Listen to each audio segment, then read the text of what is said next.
सारी दुनिया है लॉकडाउन में, कोरोना है सबका रोना।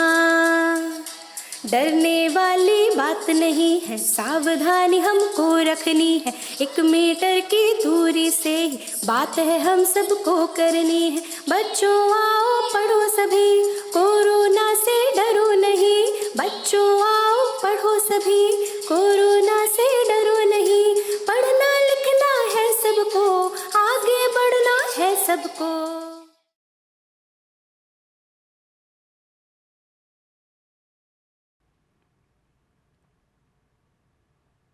नमस्कार, मेरा नाम के त्रिपाठी है। मैं लखनऊ में boys Anglo Bengali inter college प्रवक्ता के पद पर कार्यरत हूँ। बच्चों, आज मैं आप लोगों को कक्षा 10 में गणित विषय के अध्याय 4 अर्थात द्विघात समीकरण के भाग 2 को पढ़ाऊँगा। मैंने भाग 1 में आप लोगों को कुछ बातें बताई थी, उन पे थोड़ा सा बात करते हैं और ये भी देखते हैं कि आज हमें क्या काम करना है। तो देखिए बच्चों, द्विघात समीकरण का पूर्ण वर्ग बनाकर हल करना, ये दूसरे प्रकार से हम पहले भाग में याद कीजिए हमने क्या किया था। अभी हम चर्चा तो करेंगे ही, फिर भी आपको बताएं गुणनखंड विधि से हमने समीकरण के मूल प्राप्त किए थे, हल किया था। अभी यहाँ पर दूसरा तरीका, द्विघात समीकरण को पूर्ण वर्ग बनाकर हल करेंगे। आगे की बात देखिए, पूर्ण वर्ग बनाने की विधि भी बताएंगे एक सवाल के माध्यम से। दूसरी बात, पूर्ण वर्ग बनाने की विधि से मूलों की सत्यता की जांच करेंगे कि मूल संभव हैं या नहीं संभव हैं। और पूर्ण वर्ग विधि द्वारा द्विघात समीकरण के हल के लिए सूत्र का निगमन करेंगे बच्चों। तो सबसे पहले देखिए, पूर्व ज्ञान का अवलोकन कर लेते हैं हम लोग, जिसमें आप लोगों को याद होगा हमने क्या बताया था आप लोगों को। पहले द्विघात समीकरण और उसकी जांच करना बताया था। साथ ही हमने आपको ये भी बताया था मानक रूप उसका क्या था।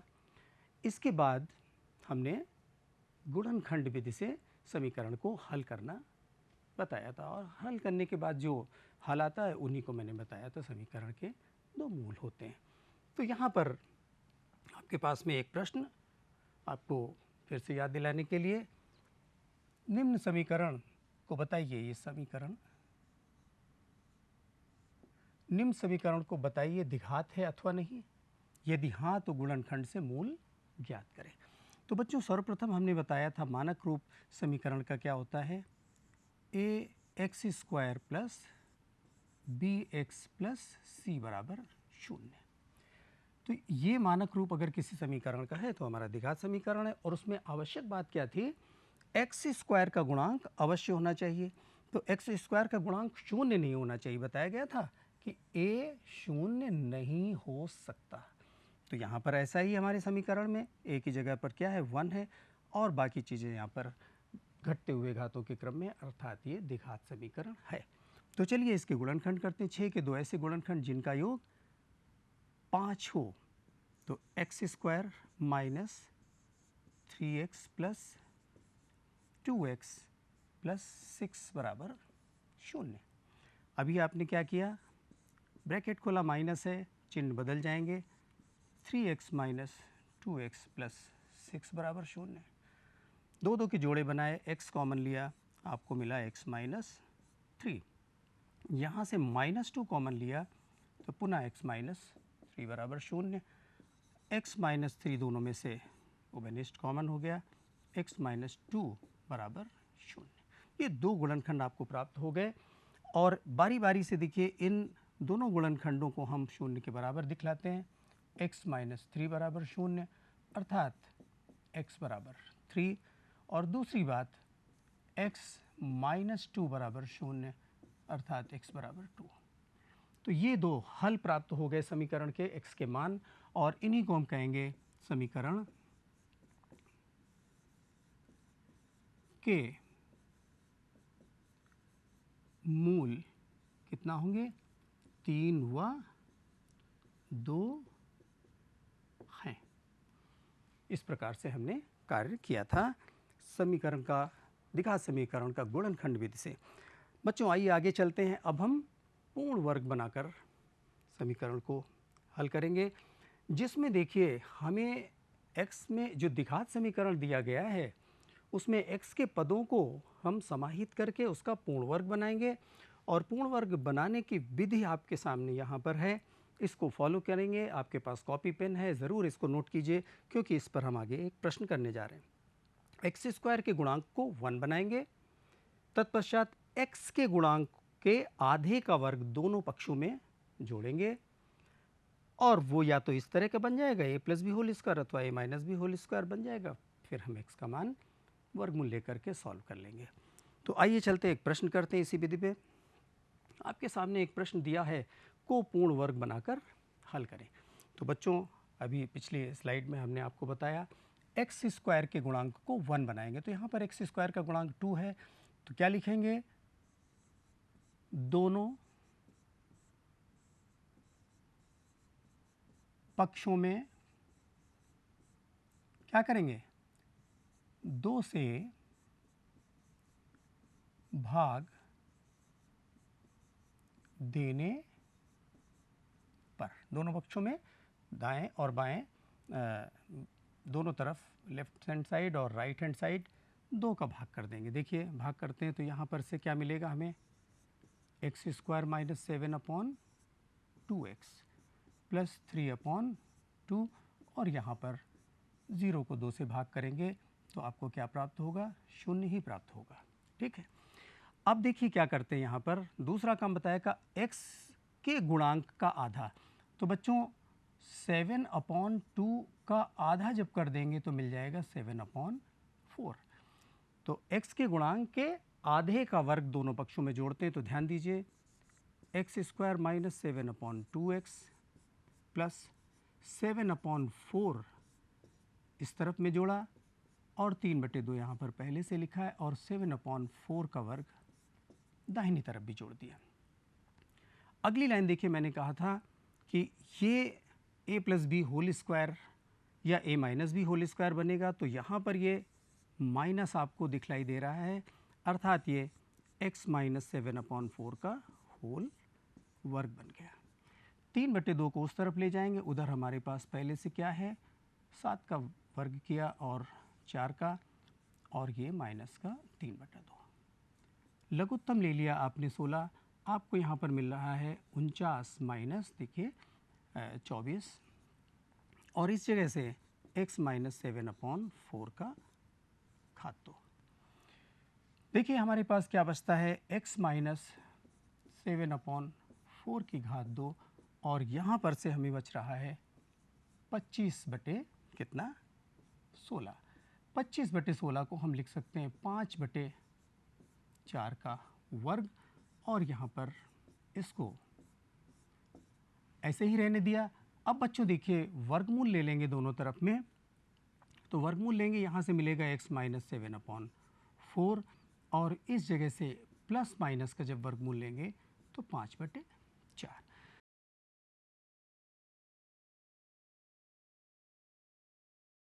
अब यहाँ पर हमारे पास 7 अपॉन 4 को उस तरफ ले जाने पर 5/4 पहले से।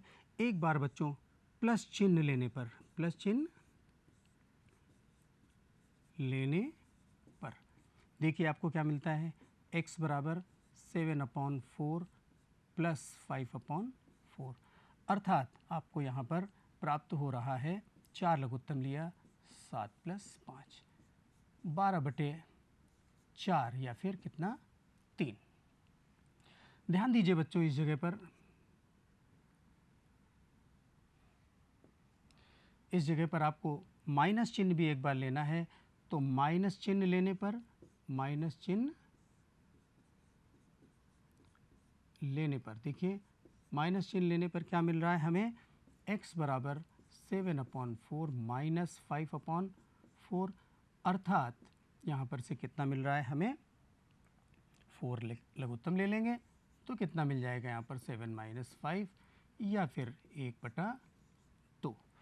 तो इस प्रकार से देखा बच्चों आप लोगों ने कि आपको यहाँ पर मूल क्या प्राप्त हो रहे हैं, समीकरण के मूल, समीकरण के मूल कितना प्राप्त हुए थे, पहले यहाँ पर 3 प्राप्त हुआ था, 3 व 1/2 2, यही आपका आंसर है।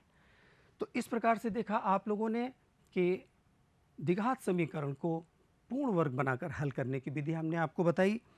आगे चलिए और भी काम देखते हैं कि ज़रूरी नहीं है कि मूल संभव ही हो। इस सवाल में हम लोग देखते हैं कि यहाँ पर ये द्विघात का रूप तो है, तो क्या यहाँ पर मूल संभव हैं?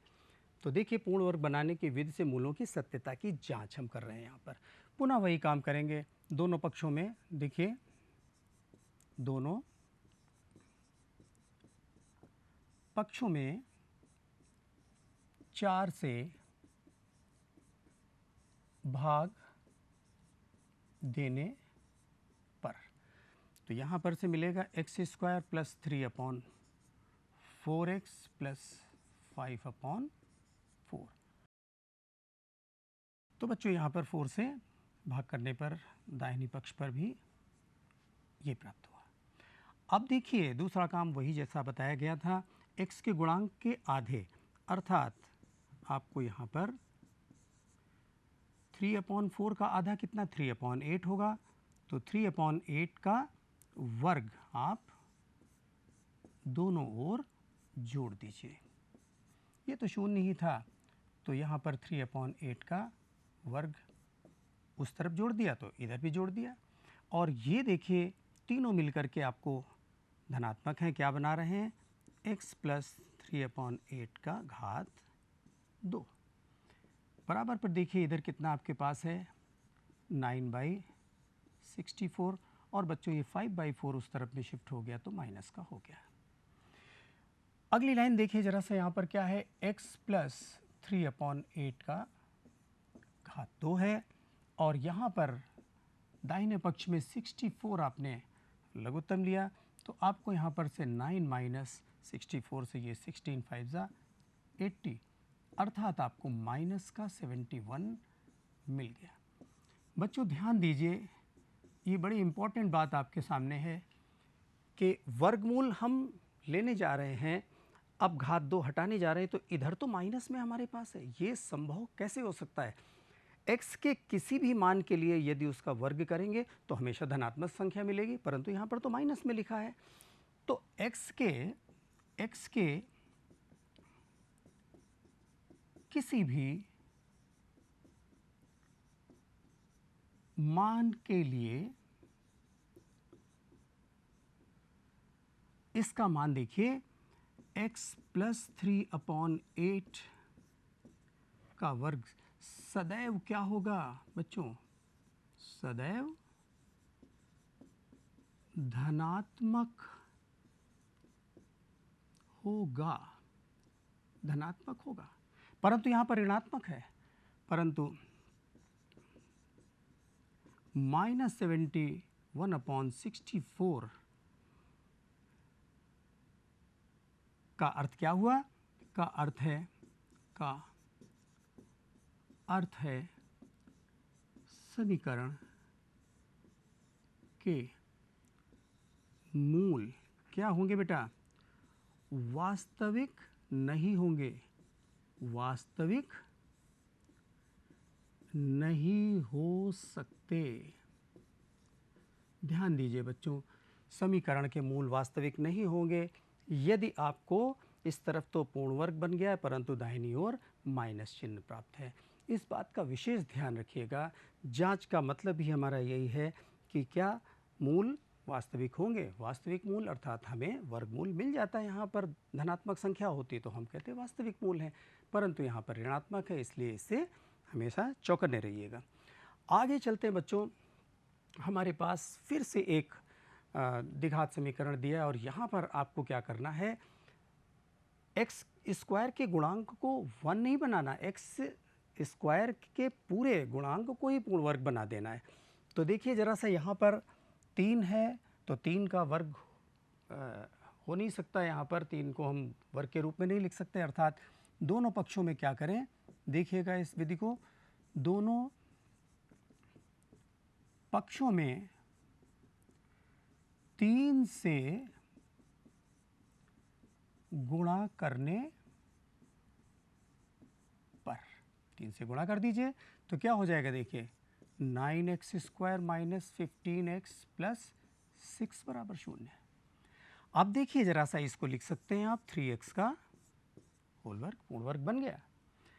और यहाँ पर एक काम आपको करना है, देखिएगा बच्चों कि इसे क्या करेंगे, 3x 15x को तोड़ रहे हैं, यहाँ पर 3x यहाँ पर था, मैंने ले लिया और बच गया हमारे पास 5।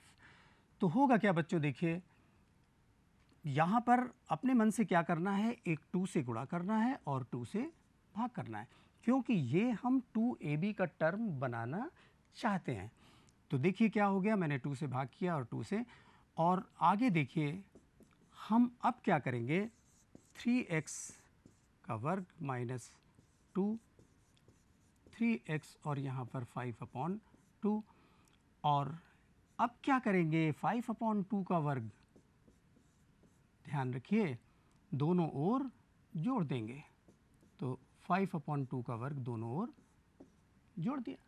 देखिए क्या बनता है, ये तीनों पद मिल करके हमारे a² minus 2ab plus b², इनको अगर आप ध्यान दें तो ये बन जाएगा 3x, माइनस में है तो माइनस 5/2 का होल वर्ग। परंतु दाहिनी तरफ देखिए क्या है आपके पास, 25/4, और ये 6 उस तरफ में चला गया, माइनस का हो गया 6/1। लघुत्तम ले लेंगे यहाँ पर 4, तो आपको मिलेगा 25 माइनस यहाँ पर से 4 से गुणा होगा 24, और इस तरफ से 3x माइनस 5/2 की घात 2। तो देखिए आपको क्या मिल रहा है, पुनः 3x माइनस 5/2 का वर्ग बराबर है इस जगह पर 1/4। 1/4 को लिख सकते हैं 1/2 की घात 2, और इस तरफ में हमारे पास 3x माइनस 5/2 की घात 2 है। वर्गमूल लेंगे 3x माइनस, बाकी तो ये तरीके अभी अभी आप लोगों से बात हो चुकी थी पुराने प्रश्नों में। तो देखिए यहाँ पर प्लस माइनस में हो गया। अब आप क्या करेंगे, इस 5/2 को उस तरफ में पक्षांतर कर दीजिए, तो प्लस का हो गया, और प्लस माइनस 1/2। प्लस चिन्ह लेने पर एक बार पॉजिटिव के साथ देखिए क्या है, आपको मिल रहा है 5/2 प्लस 1/2, अर्थात 2 लघुत्तम लिया, 5 + 1 बराबर 6/2 बराबर 3, तो 3x बराबर 3, अर्थात x बराबर 1। दूसरी बात देखिए, आपको माइनस चिन्ह लेने पर नेगेटिव के लिए देखिए क्या मिलेगा आपको, 3x बराबर 5/2 माइनस 1/2। तो बच्चों यहाँ पर आपको 2 लघुत्तम लिया, 5 माइनस 1 बराबर 4/2, अर्थात 2। तो कुल मिलाकर के आपको क्या प्राप्त हो गया, देखिए 3x बराबर 2 और x बराबर 2/3। तो समीकरण के मूल आपको यहाँ पर प्राप्त हो गए। कितने, पहला मूल आपको प्राप्त हुआ था, देखिए यहाँ पर 1 प्राप्त हुआ था, पहला मूल 1 प्राप्त हुआ था और दूसरा मूल आपको ये प्राप्त हुआ है। तो समीकरण के मूल 1 और 2/3, ये दो समीकरण के मूल प्राप्त हो गए। आपने देखा दूसरी विधि से मैंने इसे किया। आगे चलते हैं बच्चों, समीकरण का जो व्यापक रूप है, मानक रूप है, इसको हम देखिए किस तरह से पूर्ण वर्ग बनाकर हल करेंगे, क्योंकि इसी विधि से बहुत सी बातें आपको आगे करनी हैं। तो देखिए ज़रा सा, अब हम वही तरीका अपनाएंगे, द्विघात समीकरण ax² plus bx plus c बराबर 0, दोनों पक्षों में a से भाग देने पर, तो देखिए क्या मिलेगा यहाँ पर से, x² plus b/ax plus c/a, और यहाँ पर 0/a।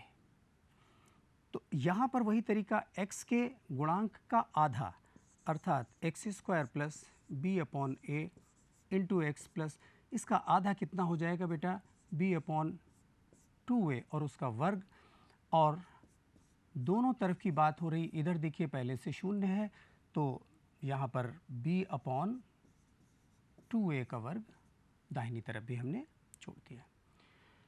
तो अब देखिए ये तीनों पद मिलकर के आपको क्या बना देते हैं, x plus B upon 2a का होल घात 2, और बराबर पर देखिए उधर b square upon 4a square पहले से है, c अपॉन a उस तरफ में पक्षांतर हो गया। लघुत्तम आपने ले लिया 4a स्क्वायर, तो यहाँ पर से आपको मिल गया b स्क्वायर माइनस 4ac। कार्य विधि देखिए बिल्कुल उसी तरह से जैसे आपने सीखा है शुरुआत में। इसका वर्गमूल लेंगे तो हमें प्राप्त हो जाएगा बच्चों x plus B upon 2a, और इस तरफ में plus minus under root b square minus 4ac upon 4a square. तो जरा सा पुनः देखिए x plus B upon 2a और ये plus minus under root b square minus 4ac upon 2a। x का मान आपको यहाँ पर से प्राप्त हो सकता है, b अपॉन 2a को उस तरफ भेज दीजिए तो b अपॉन 2a देखिए माइनस का हो गया, plus minus under root b square minus 4ac upon 2a। आपने यहाँ पर 2a लघुत्तम ले लिया तो यहाँ पर से आपको बचता है देखिए बी स्क्वायर माइनस 4ac। तो बच्चों इस प्रकार से आप देख सकते हैं x के ये दो हल, अर्थात एक बार प्लस चिन्ह ले लेंगे तो minus b plus under root इतना अपॉन 2a, और एक बार माइनस चिन्ह लेंगे तो minus b minus under root b square minus 4ac upon 2a दूसरा मान मिलेगा। इन्हीं को हम समीकरण के मूल कहेंगे। अब बच्चों देखिए यहाँ पर ये जो मूल हमें प्राप्त हो रहे हैं इनकी बारे में कुछ जानकारी प्राप्त हो सकती है। कैसे? ये तो आपने यहाँ पर वही तरीका अपनाया पूर्ण वर्ग बना के, लेकिन यहाँ पर जो अंडर रूट के अंदर बी स्क्वायर माइनस 4ac बच्चों है, इसे हम समीकरण का यहाँ पर क्या कहेंगे, विविक्तिकर कहेंगे। तो विविक्तिकर डिस्क्रिमिनेंट जिसको कहते हैं डी अक्षर से इसे दिखलाते हैं, अर्थात आप इसे यहाँ पर दिखला सकते हैं डी बराबर बी स्क्वायर माइनस 4ac। किससे दिखलाएंगे बच्चों, डी अक्षर से इसे दिखलाएंगे। क्या है, विविक्तिकर है। इसी पर निर्भर है हमारे मूल कैसे होंगे। तो ज़रा सा ध्यान दीजिए बच्चों, यदि देखिए तीन बातें यहाँ पर आपको बता रहा हूँ, ध्यान दीजिएगा। पहली बात, यदि बी स्क्वायर माइनस 4ac शून्य से बड़ा है, शून्य से बड़ा अर्थात क्या, धनात्मक, अर्थात धनात्मक है, तो ठीक है इसका मान रख देंगे और हमें दो भिन्न भिन्न मूल प्राप्त हो जाएंगे। तो भिन्न भिन्न मूल आपको दो प्राप्त हो जाएंगे। तो समीकरण के मूल क्या होंगे, देखिए समीकरण के वास्तविक तो होंगे ही, प्राप्त हो रहे हैं, तथा दो भिन्न मूल प्राप्त होंगे, दो भिन्न मूल प्राप्त होंगे। बच्चों ध्यान दीजिए दूसरी बात, यदि बी स्क्वायर माइनस 4ac बराबर शून्य हो जाए, ये कंडीशन ध्यान दीजिए, यदि विविक्तिकर का मान शून्य हो जाए, अंडर रूट के अंदर शून्य प्राप्त हो जाए, तो इसका मतलब है कि ये वाला हिस्सा रहेगा ही नहीं। तो आपको दोनों ही मूल कैसे प्राप्त होंगे, तो समीकरण के मूल देखिए, समीकरण के वास्तविक तो होंगे ही होंगे, वास्तविक मूल क्या होंगे बच्चों, दोनों ही मूल होंगे और समान मूल होंगे, वास्तविक तथा समान मूल क्या प्राप्त हो जाएंगे, दोनों का मान ही होगा माइनस बी अपॉन 2a, क्योंकि ये वाला हिस्सा तो रहेगा ही नहीं। जब ये हिस्सा नहीं रहेगा तो माइनस बी अपॉन 2a आपको इतना मान प्राप्त हो जाएगा दोनों ही बार। देखिए जरा इसको, ध्यान दीजिए बच्चों, यहाँ पर तीसरी बात आपको बता रहा हूँ, परंतु यदि ये ऋणात्मक हो गया, यदि बी स्क्वायर माइनस 4ac कैसा हो गया, ऋणात्मक हो गया, तो आप ही बताइए यहाँ पर तीसरी बात, तीसरी कंडीशन जो बता रहा हूँ, यदि बी स्क्वायर माइनस 4ac ऋणात्मक से मतलब है शून्य से छोटा, अर्थात ऋणात्मक, अर्थात क्या होगा, ऋणात्मक। तो बच्चों जब अंडर रूट के अंदर वही बात, अभी जो बात पहले कर रहे थे हम लोग, माइनस में अगर अंडर रूट के अंदर संख्या आ गई तो यहाँ पर किसी भी प्रकार से मूल वास्तविक नहीं हो सकते, मूल संभव नहीं होंगे, यहाँ पर वास्तविक मूल संभव नहीं होंगे। तो यहाँ पर लिखते हैं, तो मूल वास्तविक नहीं होंगे, वास्तविक नहीं होंगे। ठीक है, तो ये तीन बातें आप ध्यान रखिएगा। आपको ये ज़रूर ध्यान देना है कि अंडर रूट के अंदर जो लिखी बात है बी स्क्वायर माइनस 4ac, ये क्या है, विविक्तिकर है, और इसके मान पर धनात्मक बराबर शून्य अथवा ऋणात्मक पर निर्भर करता है कि समीकरण के मूल कैसे होंगे। पुनः ध्यान दीजिए, यदि ये धनात्मक है तो समीकरण के दो भिन्न मूल प्राप्त होंगे और वास्तविक तो होंगे ही होंगे। यदि ये बराबर शून्य है तो समीकरण के मूल वास्तविक होने के साथ साथ बराबर होंगे, अर्थात समीकरण के समान मूल, प्रत्येक इतना समान मूल, यानी कि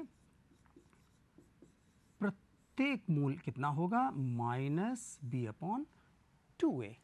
और तीसरी बात, यदि बी स्क्वायर माइनस 4ac 0 से छोटा, अर्थात में 0 से छोटी संख्याएं माइनस होती हैं, तो देखिए माइनस है यदि, तो मूल वास्तविक नहीं होंगे। बच्चों इस बात पर विशेष ध्यान दीजिएगा जो मैंने आपको तीसरी बात बताई है। तो समीकरण में हम शुरुआत में ही चेक करके बता सकते हैं कि मूल वास्तविक होंगे या नहीं होंगे। ABC आप जानते हैं कि ABC किस प्रकार से आप ज्ञात करते हैं, व्यापक समीकरण से तुलना करके ABC ज्ञात कर सकते हैं। गृह कार्य में देखिए, हमने आप लोगों को 4 प्रश्न यहाँ पर दिए हैं, तो आपको यहाँ पर पूर्ण वर्ग बनाकर पूरी तरह से भली बात परिचित है। पहला, दूसरा, तीसरा, तीसरे को देखिए, देखने में एक जैसे लग रहे हैं, परंतु इसमें एक बात आपको अवश्य मिलेगी, और यहाँ पर चौथा। इन प्रश्नों को हल कीजिएगा बच्चों, आपको पूरी तरह से ये बात समझ में आई होगी। अगली बार जब हम आपसे मिलेंगे तो आपको द्विघात समीकरण का जो मैंने सूत्र दिया था, इस पर बहुत सारी बातें करेंगे, इसके मूलों की प्रकृति को हम लोग जानेंगे और सवाल करेंगे, जिससे कि पता चलेगा कि कब कैसे, जो बातें अभी बताई गई आपको 3 यहाँ पर विविक्तिकर के बारे में, इस पर पहले विविक्तिकर ज्ञात करके तब हम लोग सवाल आगे बढ़ाएंगे। तो बच्चों आप लोगों को बताएं, ये जो वीडियो है आपको ये दीक्षा ऐप पर मिलता है। आप दीक्षा ऐप को डाउनलोड करेंगे गूगल अथवा iOS के माध्यम से, प्ले स्टोर से, वहाँ पर आप इसे प्राप्त कर सकते हैं। दूसरी बात आपको ये भी बताएं कि अगर किसी बिंदु पर आपको कोई चर्चा करनी, शंका है, तो अपने शिक्षक से online e learning WhatsApp virtual classes में पूछकर समाधान कर सकते हैं आप अच्छे से।